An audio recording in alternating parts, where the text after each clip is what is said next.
Hey, architecture firm owners and emerging leaders. Get ready for unparalleled insight into the development of a world-class architecture firm and a worldwide organization driving the digital transformation of the design and construction industry. With Build Smart, the podcast that's changing how our profession operates. We share the incredible stories behind innovation in the building industry with my friend and co-host, Patrick McLeamy, FAIA, former CEO of the international architecture firm, HOK. You know, Yamasaki's office or firm lasted during his lifetime. And when he passed away, I think that was the end of the Yamasaki office. Helmut did not want that. He wanted a firm that would live out and grow beyond the founders.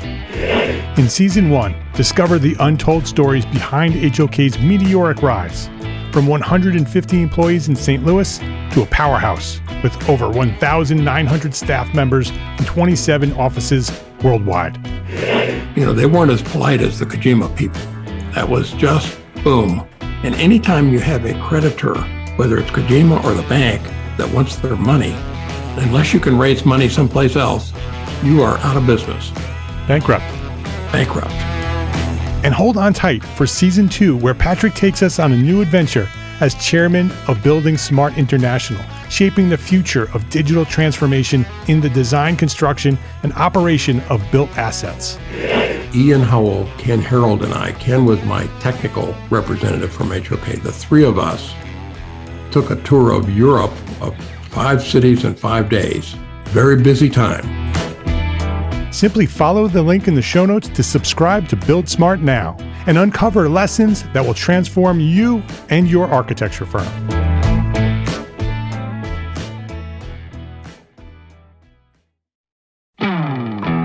Hey, architecture firm owners and emerging leaders.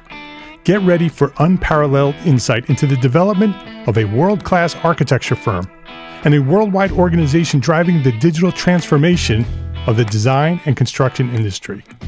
With Build Smart, the podcast that's changing how our profession operates. We share the incredible stories behind innovation in the building industry with my friend and co-host, Patrick McLeamy, FAIA, former CEO of the international architecture firm, HOK. You know, Yamasaki's office or firm lasted during his lifetime. And when he passed away, I think that was the end of the Yamasaki office. Helmut did not want that. He wanted a firm that would live out and grow beyond the founders. In Season 1, discover the untold stories behind HOK's meteoric rise, from 150 employees in St. Louis to a powerhouse with over 1,900 staff members and 27 offices worldwide. You know, they weren't as polite as the Kojima people.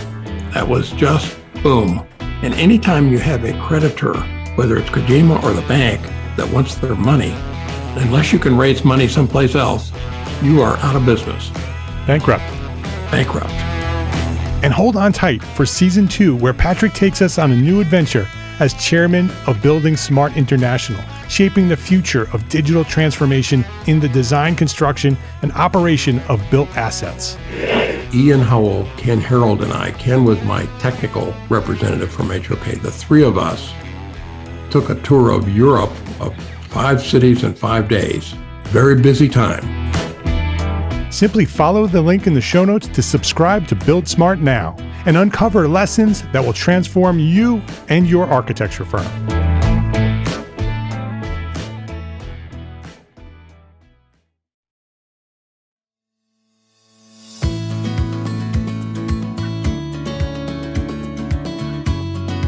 My name is Mark R. LePage, and you are listening to EntreArchitect podcast, where each week I speak with inspiring, passionate people who share their knowledge and expertise, all to help you build a better business as a small firm entrepreneur architect.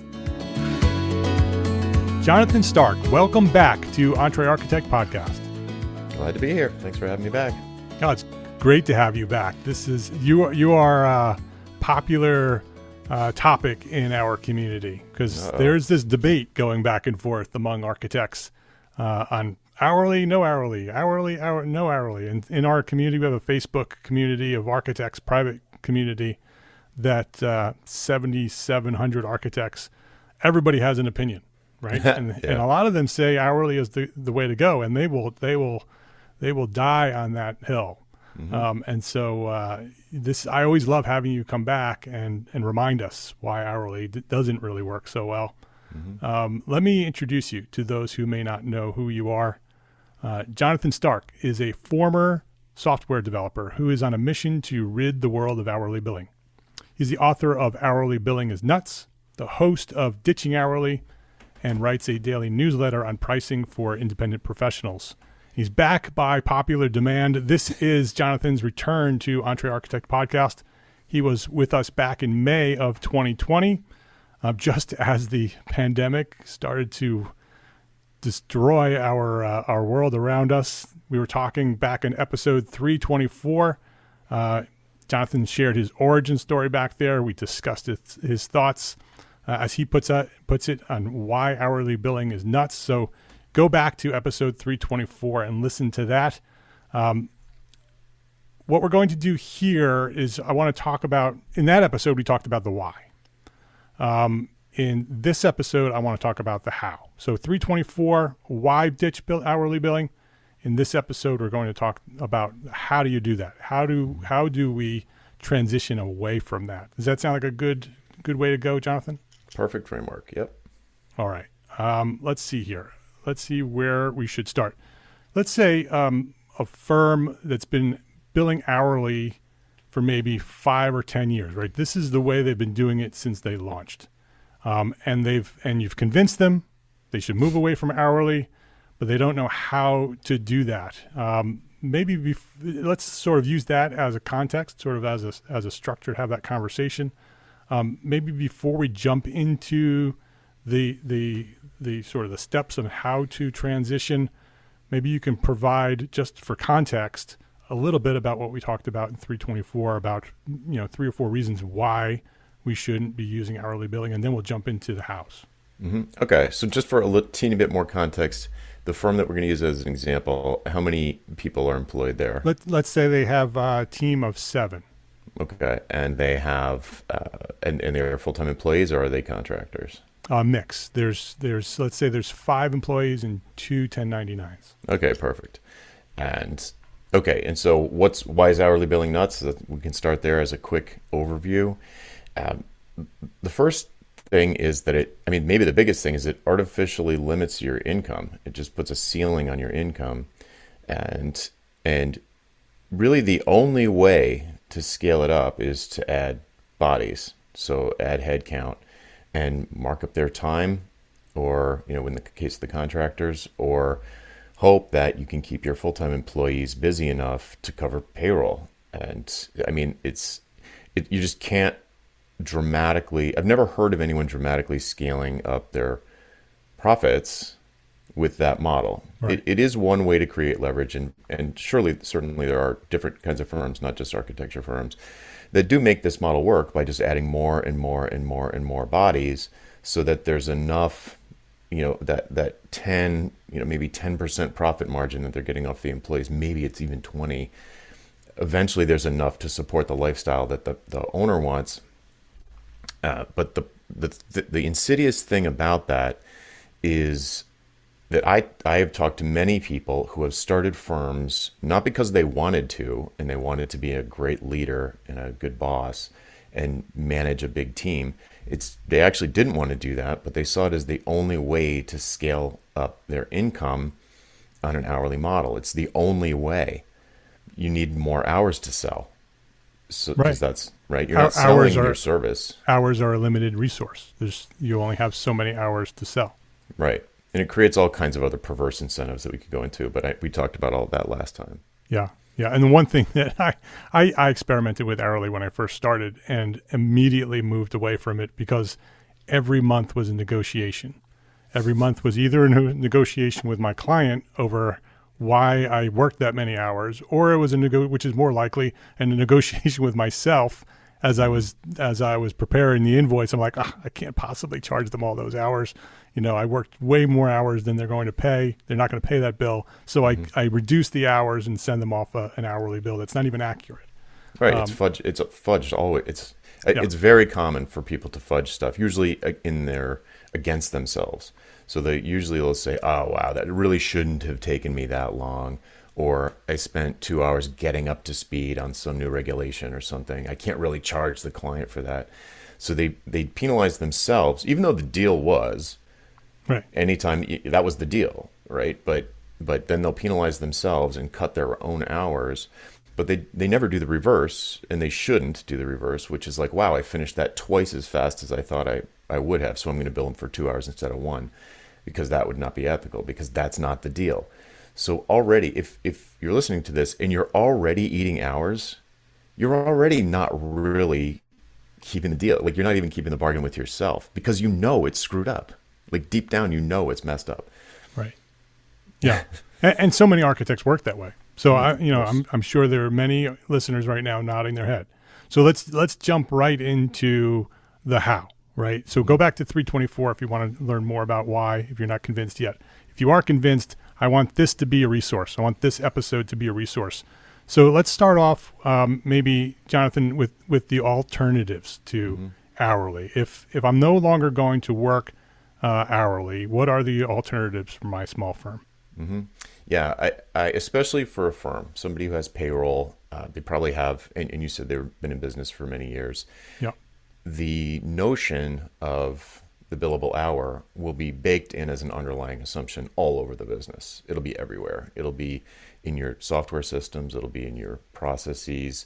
It'll be in your billing systems. It'll be in your incentives for your employees. It's possible it's even part of an incentive, like you need to get in this many hours and then you get a bonus or whatever. And so it's everywhere. It's like a cancer all throughout the body of the firm. So it's no small feat to get it out of there. It's when I was at a firm and I had this sort of epiphany about trading time for money causing all of the problems that we were facing, and I said to the boss, like, look, this is the problem. This would solve all of the problems we have with invoicing and fighting about invoices and estimating and all of that stuff. It would solve all that. And he was like, I see what you're saying intellectually, but how would we do it? And I didn't have an answer. I didn't know what to do. So I went solo to try it out. So I cheated, is what I'm saying. So I didn't have to originally, but this was 15 years ago or so, 2006, whatever that is. And since then, I've worked with quite a few firms, usually around that size, as a matter of fact. Some bigger occasionally, but usually around 5 to 10 people. And you don't go cold turkey. It's not going to happen. Right. So you need to come up with some kind of escape plan to bootstrap yourself out of it. And broadly speaking, there are three categories that you can explore to start to separate your income from your time. Probably the easiest to understand would be product.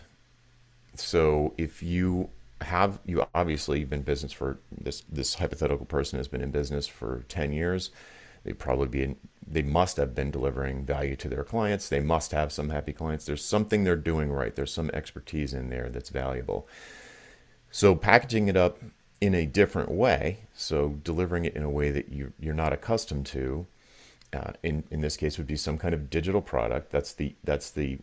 It's like playing on easy mode. If you can come up with some way to package your expertise in a digital format that produces no marginal cost when you sell and sell and sell and sell them, and they're automatically delivered. You just a buy now button on your website, and boom, downloaded, done. So that could be something, you could help me brainstorm this, but I can just guess that, blueprints for stuff. Right? Yeah, the easiest example of that are home plans, pre-designed home plans. And Sure. A lot of architects are starting to experiment with that. It makes a lot of sense to design some homes or design even in additions that people can use for specific styles, package them up, offer them as a digital product, fully automated, download, push the button, get paid. Yep. And the pushback that you'll get from people when they explore this idea is, well, how much can I charge for that? And the number's usually super low compared to, an hourly project, so an amount of revenue that they get from an hourly project. And they'll say like, well, but it'll take me 40 hours to create that and vet it and set it up and all of that upfront time investment. because they're still thinking about time all the time. But what they miss is that when you create a digital product like that, you're essentially creating an annuity. So that thing, like, yes, there is some initial setup, but that thing can just sell and sell and sell and sell forever, pretty much. I mean, there might be some need to update it at some point. Maybe there's an error or some new regulation that causes that particular structure to not be legal or something. I don't know. Something could happen, I suppose. But the person doing the math will be like, well, if I spent that 40 hours on a job, billing out at $200 an hour, that would be, like, do the math, $8,000 or something. And I would have to sell 10,000 of these things to get $8,000, so they're like, where am I going to get those sales? Where are those sales going to come from? And you're right. You have to create awareness. You have to do marketing. You have to position yourself as something that people care about and want, desire, and they'll come looking and they'll look at your exorbitant one-on-one custom services and they'll say, well, maybe I'll just buy the plans for $500 or for $50 or whatever it would be. And if you look at it like an annuity, yes, there's this time investment up front, but it will pay out for years and years to come. So you can't do that math. You need to, you need to view it. Don't view it as the hours it takes to set the thing up. You need to view it as like money you put in the bank that's throwing off dividends every month. And that investment that you make, the amount of money that you would have to put in the bank to earn some kind of rate of return that was worthwhile at all is way higher than the amount of hourly dollars you would lose by creating these, let's say, blueprints in the first place. So so the idea is you could continue billing hourly for your normal stuff if you're going to wean yourself off of hourly, but you need to carve out that 40 hours or whatever it is to create the product, set it up, and start some kind of marketing ball rolling. And then you just let it roll. And then you do another one. Maybe you do another one. Right. Now you've got 3 or 4 or 5 of these things. That's where the magic kicks in, is when you do multiple. Yeah. Mm-hmm. Right. And they also act as marketing for you.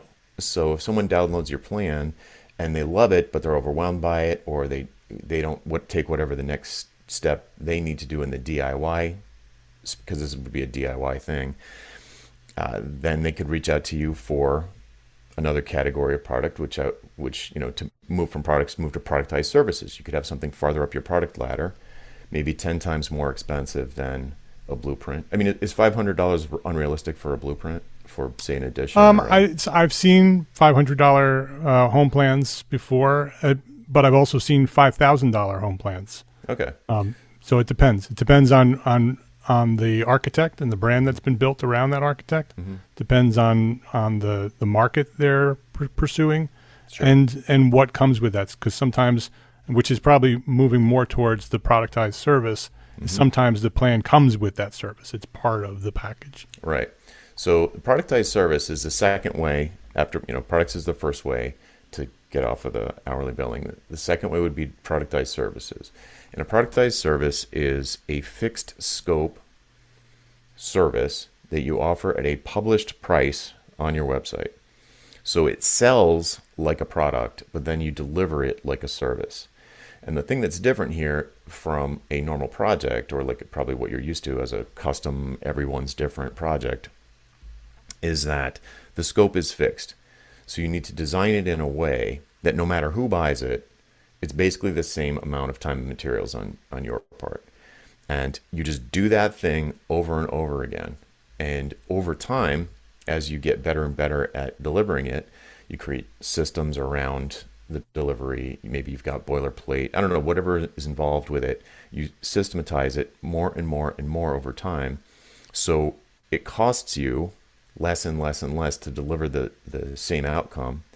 And as it becomes more and more well-known and more popular, you can increase the price. So your cost is going down while the price is going up. And your profit margin is, it's growing in a more exponential way than just a linear, thin margin type of thing. And I haven't talked to an architect that's done it, but I've talked to many firm owners who have broken into or broken out of the hamster wheel, the hourly hamster wheel, by finding a need in maybe a growing space or an underserved space, creating a productized service for it, and it ends up just taking over their whole business in a good way. All of a sudden they're like, whoa, this is way less risky for us. It's way less fighting with the client. It's so much more fun. We can knock it out of the park every single time. We're so good at it that we can give 100% money back guarantee, and we're not even nervous because we, even if it did happen, it would be such an edge case that it wouldn't even impact the bottom line hardly at all. And this can be a very, the pushback for productized service, though, as I describe it, to a lot of folks is that, I'll get bored doing the same thing over and over and over again. Or it'll be impossible to actually come up with something that is fixed scope. There'll always be change requests or whatever, and these are all, I understand these concepts, but they don't actually come to pass. You figure it out very quickly, how to keep the scope fixed, and generally you're not really going to get bored by it because it is delivered like a service.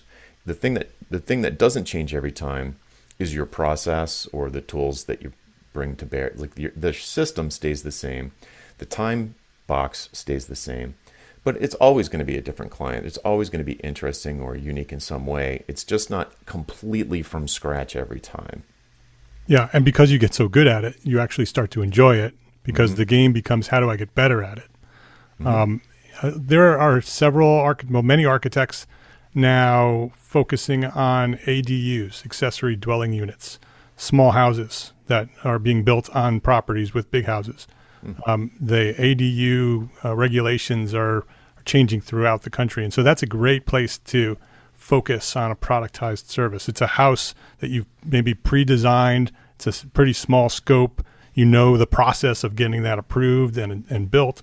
And so that's an example. You could also look at all of the projects that you're working on, right? And think about what are the projects that you get over and over and over again, right? If you were a residential alterations and additions architect like I am, there are certain projects that your market asks for over and over and over again. For us, it was family rooms, kitchen additions, master bathroom suites, right? And because our market was a very specific market, those projects were very, very similar. So we could package them up and say, okay, a family room addition costs this, a master bathroom suite renovation costs this. And that was a way for us to productize our services. I want to call out one thing that you said there that is really important, which is that you were serving a very particular market. So something that happens with the productized service concept is that people before they've done one, they worry that that the scope actually would be very different for very different kinds of clients, which tells me that they're not positioned well in a market, and they're attracting all different, commercial and residential projects, landscape stuff, interior stuff. Like they're just getting this wild mass, this patchwork of different kinds of projects all the time. And if somebody comes along to buy a productized service and they're actually not a good fit for it, someone wants to buy your bathroom renovation package or bathroom addition package or suite, what did you say, master suite? And they come along and it's like a hotel. And they want it, it's like, hey, I know you usually do these for residential, but we want to buy it for our hotel. You just say no. Right. Say, this is not for you. We can talk about, maybe you'd be happy to work with them and we can talk about a custom proposal, but this is not for you. You're not allowed to buy this. And by being very specific about who the productized service is for, you can actually it can be very predictable what the scope is going to be for a given project. And if you do want to if you're getting a lot of these hotel requests for this residential project, we'll make another one for hotels. It's like, in the sales page, you could say, oh, are you a hotelier who needs to renovate a bunch of, I don't know, boutique hotel bathrooms or something? And maybe you've got some package per room, or I don't know. But it's important to know that these productized services, they're very focused on, you need to find a way to keep the scope fixed. And usually part of that calculation is by only selling it to the right buyer, the ideal buyer for that thing. Exactly. And this community has worked really hard at finding their ideal client. We've focused on that here on the podcast.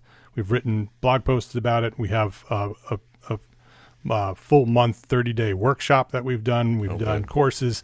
So that is the first step, right? Before you get into this hourly billing stuff, you need to understand who your ideal client is. And you can go to our brand course and figure that out, and then come back to this, because understanding your brand, again, we've talked about this over and over again. Here's another reason why knowing your ideal client makes everything easier, right? Knowing 100%. Your ideal client makes your billing easier, because now you can create these products for your ideal client who is looking for them. It's not even billing anymore, it's pricing. Right. So yeah, it gives you ESP. Like when someone comes along, when your ideal buyer comes along, you can tell them what they want before they even open their mouths, pretty much, with just a small amount of details. It's not like this detective work, like on a normal situation. Like it's like, oh, we heard you're really good. We want to build a vacation home or somewhere. It's just like, and then you have to go through this whole process of finding out what they want, all the needs and all the fear of like, oh, this could spiral out of control and all that stuff. It's like all that frustration and stress goes away if you just pick who you want to serve. Right. Like my philosophy is help people you like get what they want. So it starts off with, who do you like? Who do you want to work with? Who do you want to spend time with? Because you're going to be interacting with these people as much as your family. So it's like, figure that out. And it's a strategic decision, which means that it shuts off other avenues of possibilities. So it creates fear, but it makes everything so much easier, 10 times easier, at least. All of a sudden, your marketing works. What do you know? Right. And you have more time because you're more efficient. You have more money, right? So you're happy. Your client, your employees are happier. You're happier. Your family's happier. So many reasons. Let's not go into ideal client. All right. So we started with product, and we talked about productized services. What's your third? The third one is project pricing. So pricing a project, and I would recommend using value-based pricing to calculate your fees for custom projects. So, and I have an elaborate sort of framework built around this that touches on a number of different things. But in short, the concept is that someone would come along with a project, doesn't fit into your productized services. It's much more complicated than anybody could do on their own. So product is out, needs to be a custom project, and you offer custom projects. So these are, in the software world where I'm from, a project is sort of a collaborative enterprise or engagement between the client or the buyer and the seller that's going to take place over the course of months, sometimes years. And you're talking the same for architects. Same for architects, yep. Let's take a quick break to say thank you to our sponsors for their support of this episode. This episode is brought to you by BQE, the makers of BQE Core, systems and standard operating procedures. You already know that that's how to build a profitable business and find the freedom you want. You need systems and procedures. But you struggle with choosing which systems you need most and how to implement those systems quickly so you can get back to doing what you love most. The Designing Your Business Masterclass series was created by acclaimed architect and business consultant Douglas Teager to help fellow architects and engineers run their firms more profitably while maintaining a healthy work-life balance. Douglas grew from a solo practitioner to become managing partner of his 30-plus person firm, and then later sold his firm so he can do what he does today, helping architects be more successful at Teager Consulting. On the third Wednesday of every month, Douglas dives deep into an essential topic that will strengthen the profitability of your firm and make it sustainable for growth in years to come. Register now for the next Designing Your Business Masterclass with Douglas Teager at bqe.com/masterclass and start implementing powerful systems for the profitability you need and the freedom you want. Every live masterclass session includes AIA continuing education credit, and when you visit bqe.com/masterclass, you'll have access to the full library of past sessions on demand. The Designing Your Business Masterclass is free, and it's brought to you by our friends at BQE. the makers of BQE Core, the software that makes it easy to manage your projects and people for maximum productivity and ultimate profitability. Register now for the Designing Your Business Masterclass at bqe.com/masterclass. That's bqe.com/masterclass. This episode is brought to you by FreshBooks. There's a lot to love about being an entrepreneur architect, right? But trying to figure out our financials on our own is not one of those things. Luckily, we have FreshBooks, the all-in-one accounting solution that's built for business owners like us. FreshBooks takes all the not-so-fun parts of running a business, from building and tracking invoices, to managing online payments, to organizing expenses, and automates them with features like the digital bills and a receipt scanner, saving you up to 11 hours a week in the process. It's also super easy to get up and running, and the award-winning FreshBooks support team, they are always available to answer any questions along the way. Compare that to some of the other financial management tools out there. Try FreshBooks for free for 30 days, no credit card required. Go to freshbooks.com/architect to get started today. That's freshbooks.com/architect. So what will you do with 11 more hours each week? This episode is brought to you by arcat.com. We all have that one story, that one project that had such a unique situation that it required a solution that you had rarely considered before. We share these stories in private professional circles with our friends and our colleagues, but there has never been a collection of these stories of conflict and triumph all in one place until now. Detailed is a podcast series that features architects, engineers, builders, and manufacturers who share their insights and expertise as they highlight some of the most complex, interesting, and oddball building conditions that they have ever encountered, and the ingenuity it took to solve them. Join host Charisse Lakeside, aka CSI Kraken, a senior specifications writer at RDH Building Science, as she uncovers lessons learned to help you navigate similar challenges that may arise in your next project. Detailed, an original podcast by Arcat. Listen and subscribe right now at arcat.com/podcast. That's arcat.com/podcast.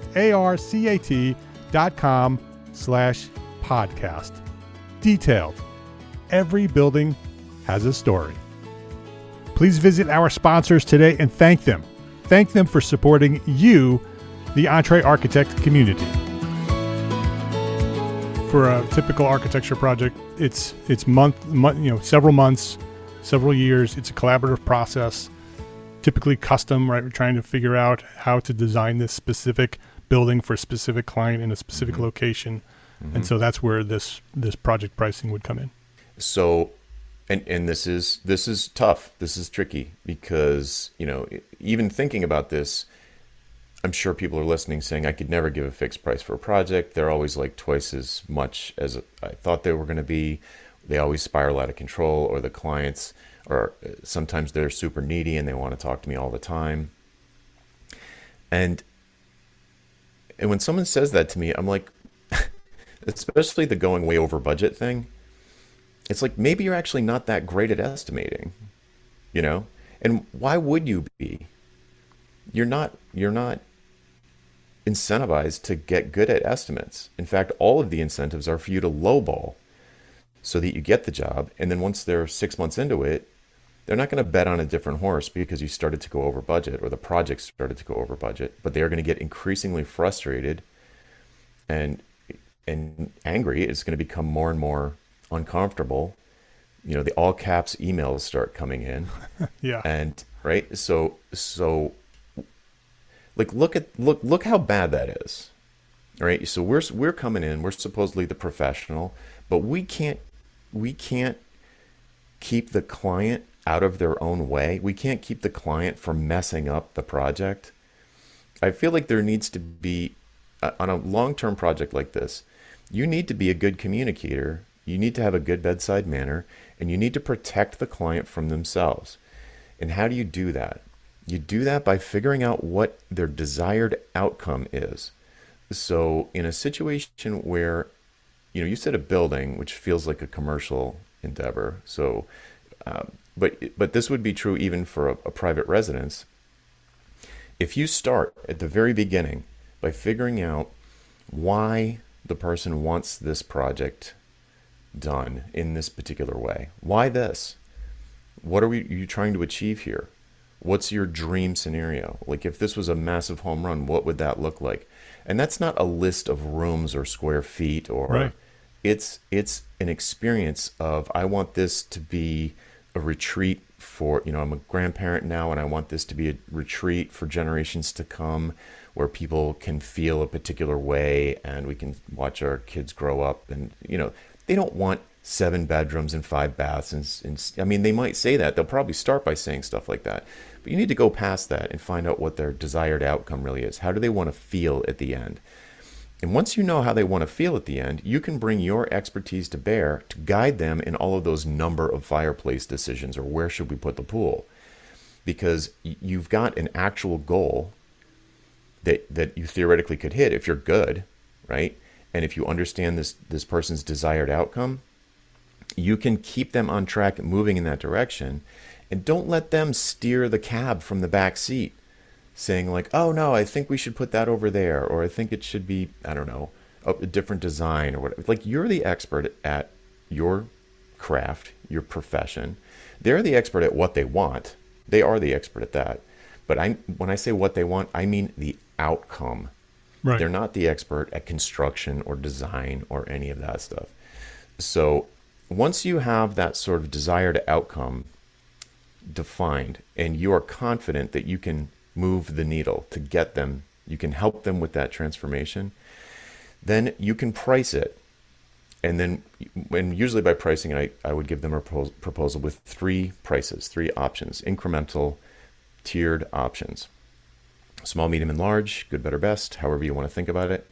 DIY, do it yourself, done with you, done for you. There's different ways you can break up the 3 options, but you would present them with a proposal with 3 prices, small, medium, and large, that are based on the value to the buyer. What's it worth to them to have this retreat for their grandkids? It's going to be different for everyone. It's going to depend on how badly they want it. It's going to depend on their buying power, and it's going to depend on the availability of options, other people besides you, or completely other options like buying pre-built, something that's already built. So this sort of max price formula, I call it, of those 3 components will combine to create a price that or a value at the end, and then you can set prices that are a fraction of the value to this particular person. And inside of each one of those prices, I would come up with a scope last. What am I going to do what can I do for this person who I believe I can help to get them to their goal for $10,000, let's say. And you think of the scope last. So what could I do? What would I be fist-pumpingly happy to do for $10,000 to help this client with this, achieve this outcome? You're not going to do the whole thing. You're not going to, you can only do a little bit for that amount of money. And then you think, all right, for $22,000, what could I do to help this client move the needle? I could get more involved. I could put more people on it. Maybe I could take more responsibility for my piece, less responsibility on them or their builder or whoever else they have. And then you think, all right, for $50,000, what would I be super happy to do for $50,000 to help this person get closer to their goal? And when you scope last, you give yourself tons of margin, tons of room to be wrong.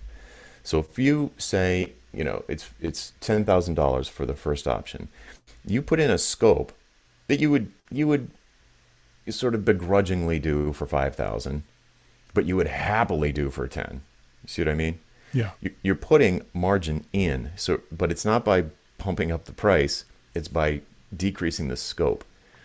And then you present them with these 3 options in the proposal, and they'll consider the differences between the options, and they'll say, well, based on how I'm feeling about this and how much money I have and all of the differences between these options, number two seems like the best. Usually, a lot of times they'll go with number two when you're actually good at doing this.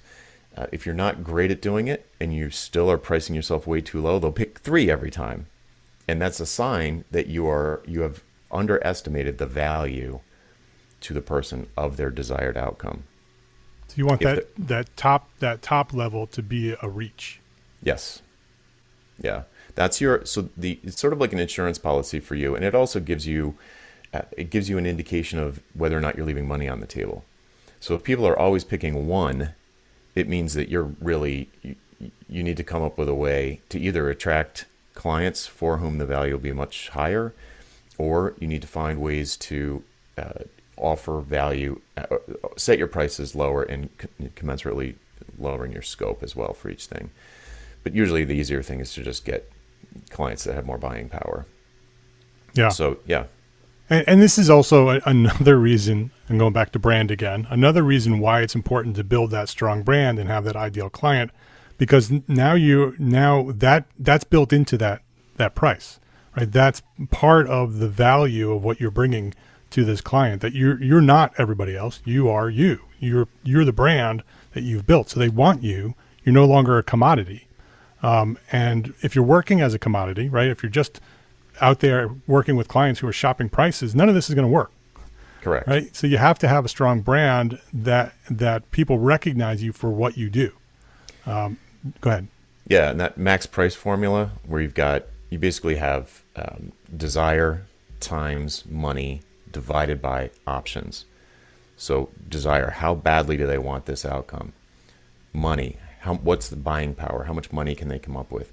And then availability of options is all contingent on your positioning, your brand, your marketing. If they think that there's no meaningful difference between you and the next firm, well then yeah, you're in a race to the bottom. Right. You need to be meaningfully different, not different in your own head, like, oh, we're much better than them. And you need to be different in a way that your buyers, your ideal buyers, recognize, and it matters to them. Otherwise, the only thing that will be meaningful between firm A and firm B to a client is the price. It's the last thing. It's the last ditch effort for them picking between this and that. So if you're not meaningfully different, it's just two apples in the barrel, they're going to pick the cheaper one. Right. Why wouldn't they? Right. And we built a whole podcast on this called Build Your Brand. And so it's all about, season 1 is all about Southwest Airlines and talking about how Southwest Airlines built their brand, and then the lessons that architects can learn from Southwest Airlines on how to build a strong brand. Mm-hmm. And like I said before, we have whole courses and workshops on all of this. But that again, that's part of it, right? None of this stuff is isolated from one another. It's all part of the solution for making your business better. You need to build the brand. You need to understand your ideal client. You need to understand your expenses. You need to understand the value that you bring. You need to understand your client very, very well in order to understand what they are willing to pay, right? When you do that same project over and over and over again, when you're an expert in the work that you do, you know that client probably better than they know themselves. Exactly. So you know how much they're willing to pay. And so then you can price your services commensurate to that. Mm-hmm. Exactly. So if you currently, because today we're talking about how to transition. If you currently are not well differentiated, you're not specialized, you're not attracting a steady stream of a ideal buyer, you're getting all kinds of different work, and your marketing game, you're just doing client work all the time. You're not doing any positioning, marketing, branding, none of that. You're not doing any of that. Or even if you are, but it's not getting any traction, you're not getting any inbound leads, you're not getting the right kind of leads, then I probably would, this is one of those cases where I'd be like, all right, you might want to focus on the productized service piece or the product piece while you get your branding and positioning and all of that stuff squared away. Yep. Because you can value price projects even when you're sort of undifferentiated, but it's not going to help because you can do it, but it's not going to increase your profits that much because you're always going to have this downward price pressure because you're the same as the Apple next door. So you could still do it this way and it could still be profitable, but it's not going to be home runs, like that people think of when they think of value pricing. Like plenty of people who are well positioned as an expert, the go-to firm or person for a particular thing, who's especially a soloist that's really frustrated because they're getting better and better and better at delivering amazing outcomes to their clients, and they're still getting paid $200 an hour for it. So, you don't have to have very many like one-off phone calls with someone for $200 and then hear later that they made $1 million off of your advice to start thinking, I might be leaving some money on the table with this model. Yeah. Right. So yeah. But if you do have a strong positioning, you are attracting those kinds of clients. Someone who then, has a sales interview, does the why conversation I've talked about here in other places, and then writes a value priced proposal with 3 incremental options, they can double their revenue in a year easily, without working more. In fact, working less and having even that less work be a more pleasurable experience because the client's not freaking out about money all the time and arguing about invoices that are coming in, because it's the money part's over. Yeah. The expectations have been set. So now you just go to work and meet those expectations. Yeah, that's your job. The job is to get the project to a successful outcome as fast as humanly possible without compromising quality. So it's a fun job. That's the job you're here to do. Right. You're not here to track your time and invoices and fight about hours and all of that other stuff. You can actually focus on the thing that you love doing, with the goal of just delivering 100% customer satisfaction as quick as possible and getting that raving testimonial to add back to your website. Yeah. I love the idea of taking these 3 methods and doing all of them, right? Mm-hmm. Build the products, build the productized services, use that as sort of the foundation of your business, right? Let that passive income come in, let that simple repetitive project happen in that productized service. And then on the projects that you really want to excel on, then you go to project pricing and value-based pricing to be able to, and use that on those select clients, those select projects that you want to excel in and provide at a very high level. Mm-hmm. Yeah. So that's great. I love that idea, especially for startups, right? If you're a startup, start that way. Start with products, start with productized services, then work your way up to building that brand and understanding of value-based pricing. What about that firm that's been around for 5 or 10 years? Mm-hmm. Let's say I have 5 or 6 clients that I'm working with all the time, already set up as hourly clients, right? Mm-hmm. Now I've built this habit that we're going to build them hourly. So how do I transition my clients to one of these better models? Very tricky. It's like getting out of the friend zone. They have a relationship with you that they are happy with, evidently, and for you to come along and say like, oh, I know we've been friends, but now I want to get married, or right, or be romantic. It's very difficult. And so the short answer is, it's probably easier to just get new clients than start them clean. Yeah. But sometimes people I work with have just a great client, a really great long-term client, lots of trust in both directions, and they're open to a conversation where they could come up with some kind of a different payment model that doesn't count hours. So, for example, if my landscaper came to me and said, right now, because what they do hourly, it's time and materials, and they send a team of people here, and they burn, I don't even look at it, but I get an invoice every month for some number of person hours plus some mulch or whatever, and it usually works out to be between $300 and $400, and I'm happy with the work. They're quick, they're clean, they're reasonably quiet for a landscaping team.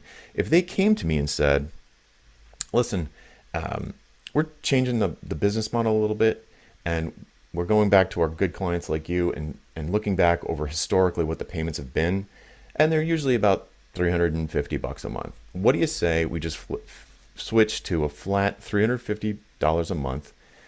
But then here's the trick. Then they need to guarantee some kind of outcome because now they're not proving that they showed up, because now the Right. quality they could start cutting hours and doing Yep. a bad job. So there needs to be some kind of outcome guarantee. But I would do that in a heartbeat, because then I could put it on auto pay, and my tacit assumption would be that the quality wouldn't drop. But then that would give them all kinds of freedom to optimize. Maybe send in a smaller team that takes longer, or maybe send an even bigger team that takes 2 minutes. They can all of a sudden they have all this flexibility to innovate on their product, their service, that doesn't need to be justified by how many hours their people spent on my lawn. So if you do have a client that's really long term, and it's reasonably stable amount of money that you've been invoicing them for, you could talk about saying, hey, let's just make this a fixed monthly thing, and in exchange for that, I will make you happy in these ways as quickly as possible. And it's not about hours anymore, and it's going to be about making sure they're happy every month. So when that charge hits their credit card, they're going to be like, oh, that was worth it. Right, right. And I would also say that for some clients that are not going to be happy about the change, and you want them, right? Then just keep working with them hourly. But keep working on building other clients that are not hourly, that are value-based, that are products, that are productized services, and continue to build the percentage of those types of projects to the hourly projects. And what will happen is either that hourly project will become this insignificant part of your business, and it's a happy client, the hourly billing, okay, you bill them hourly, or you'll get to a point where you're like, I don't want that client anymore. Yes. And you just fire them because you'd rather more of this other type of client. Mm-hmm. Yeah, exactly. You introduce them to someone who can serve their needs better. Exactly.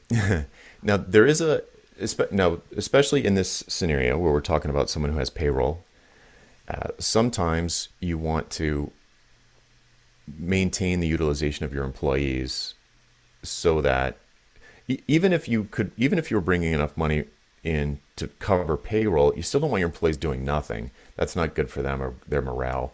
It makes them nervous. So you could say, like, to yourself, well, switching over to this product thing, switching over to this productized service thing, I actually don't need as many people to make the same amount of money. I could lay people off or stop using my contractors. Like, that will happen. So, or at least that option will be open to you. Yeah, or you once can this grow. starts to work. Or you can grow, right?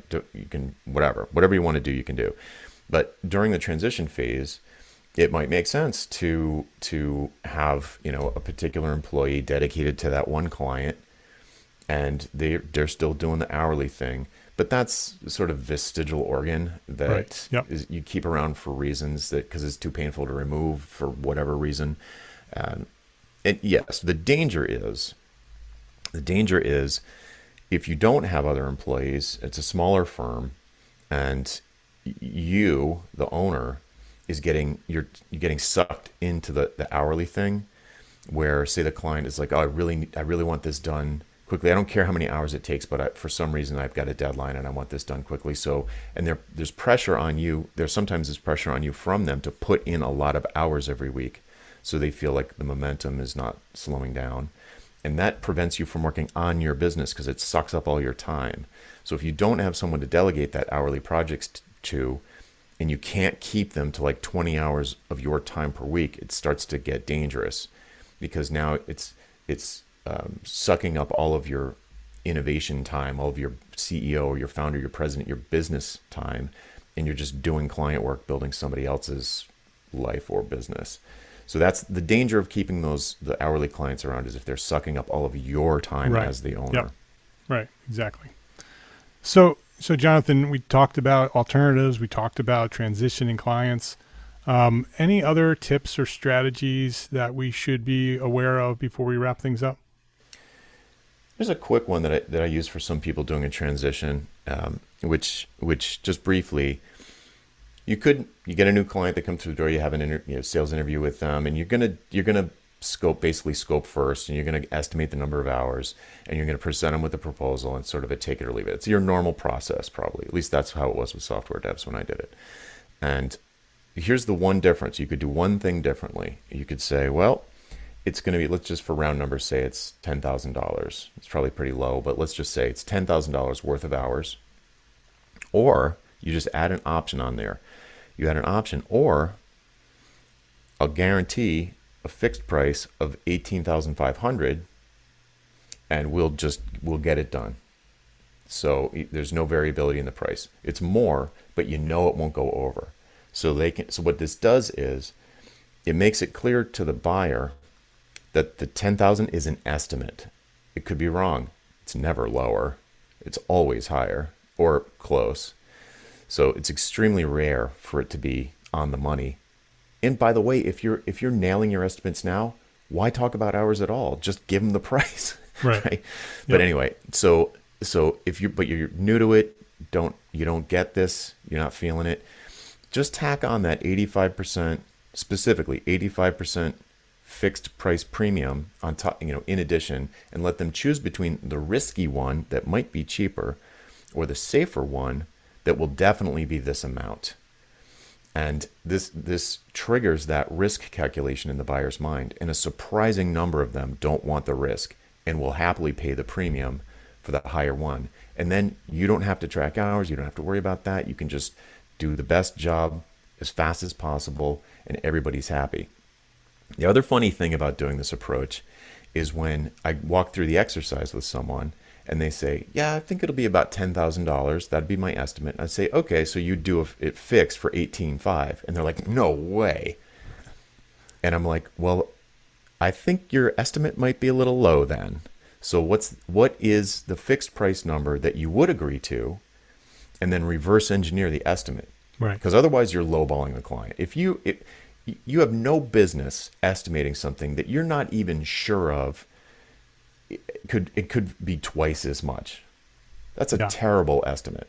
And that's where a lot of architects end up with hourly billing, is exactly that scenario. Mm-hmm. And not really knowing, putting an estimate on it because the client wants an estimate, but you're not willing to lock in a price that's 85% more than that estimate, which means that estimate's low. That estimate's wrong. You definitely don't think it's high. Yeah. Yeah. Right. It's low. And think what that does to the client relationship. You're supposed to be the professional. You're the expert at this. Yeah. But that's a very good strategy to make that transition, right? If you're not fully comfortable going all in, try this experiment on the next project. Do it on a small one, though. Yeah. Do the hourly and then do, a flat fee on top of it, as an option. Yeah. See what they say. Do this on a shed, not a mansion. Yeah, small project. Small project. Experiment. See how it works. It'll give you some confidence, right? That if they do pick that higher one, they're like, oh, maybe I can go, with this new alternative billing strategy. It'll definitely make you appear different to all of your hourly billing colleagues, who probably won't. Because what you're saying with that estimate is, I don't stand behind my prices. It's not a great look. Right. What would you say is one thing that a small firm architect can do right now, today, to build a better business for tomorrow? Specialize. And that can be done in a variety of ways. It could be specialized on a particular buyer, particular kind of project. It could be a particular kind of architecture.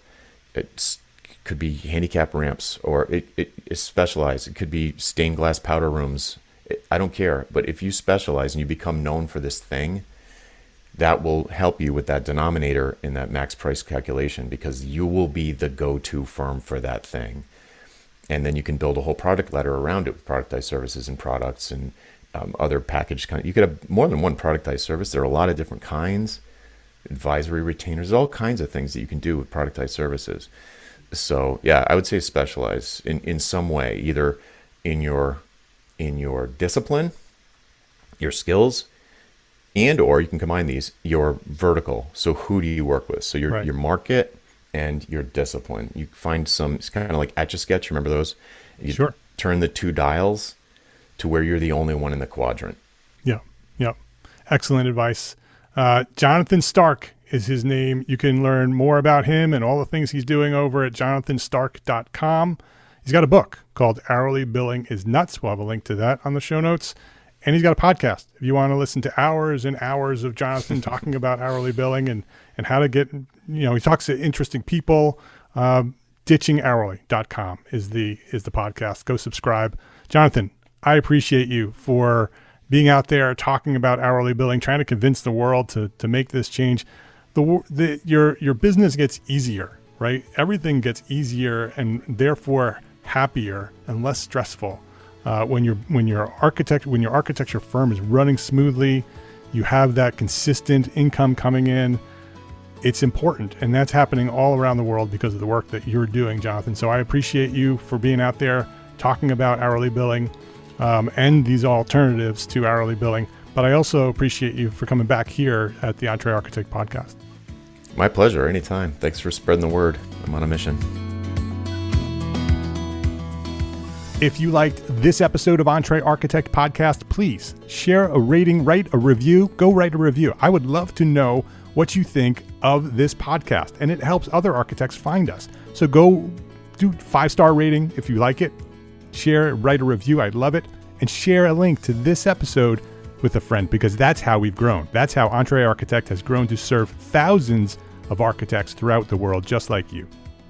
Thank you to our sponsors, ARCAT, FreshBooks, and BQE for their support of this episode. I ask you to support them because they support us. And if they're supporting us, they're supporting you. So go support them. Got it? Go support our sponsors. Links to our sponsors. So you can click on those links and go right to them.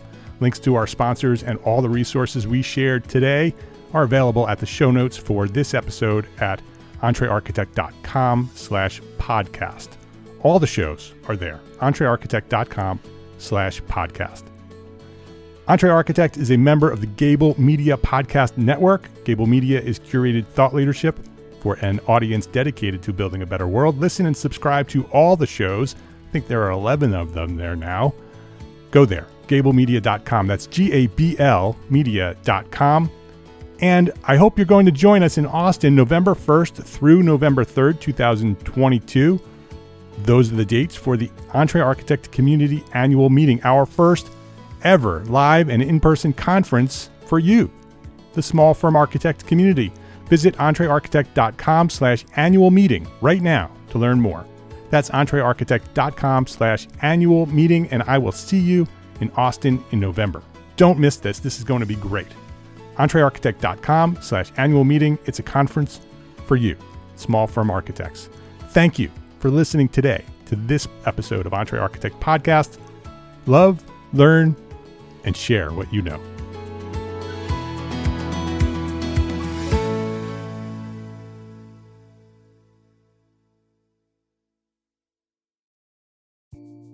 Imagine earning continuing education credits while doing exactly what you're doing right now. Well, you can. Gable Media has revolutionized the way you earn your continuing education credits with a groundbreaking approach. Forget running around town and scouring the internet for credit-worthy courses. Fulfill your CE requirements effortlessly by listening to engaging podcasts just like the one you're listening to now. Our podcasts are designed to educate, entertain, and inspire, all in a user-friendly environment. But wait, there's more. Architects, Gable Media is also approved as an AIA continuing education services provider. Upon completion, we handle everything, from reporting your hours directly to the AIA to storing your certificates in your personal Gable Media profile for your self-reporting needs. So follow the link in the show notes and start earning your credits in the most innovative and entertaining way possible with Gable Media. Attention architects and creative minds, get ready to supercharge your brand with Build Your Brand, the podcast that's unlocking the secrets of branding success for creatives.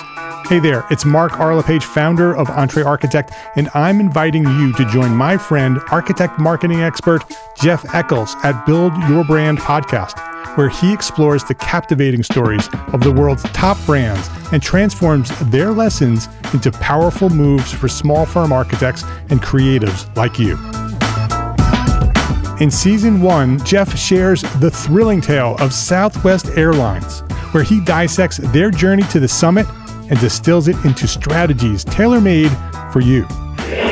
It's important to keep in mind that companies like Southwest compete in the real world, just like you, and face real-world challenges, just like you. You might be surprised at how similar those challenges are to the struggles that you grapple with on a day-to-day basis. Don't miss out on your blueprint for success. Subscribe, tune in, and let's build your brand together. You may have noticed that the very best brands in the world are also known for having somewhat unique corporate cultures. That's often the glue that holds everything together when they encounter those rough spots. We don't do it because it inconveniences the passengers to whom we are primarily dedicated, the short haul, frequent flyer. Follow the link in the show notes to subscribe to Build Your Brand today. Remember, no matter the size, the journey's the same. Your brand's journey to the top starts here.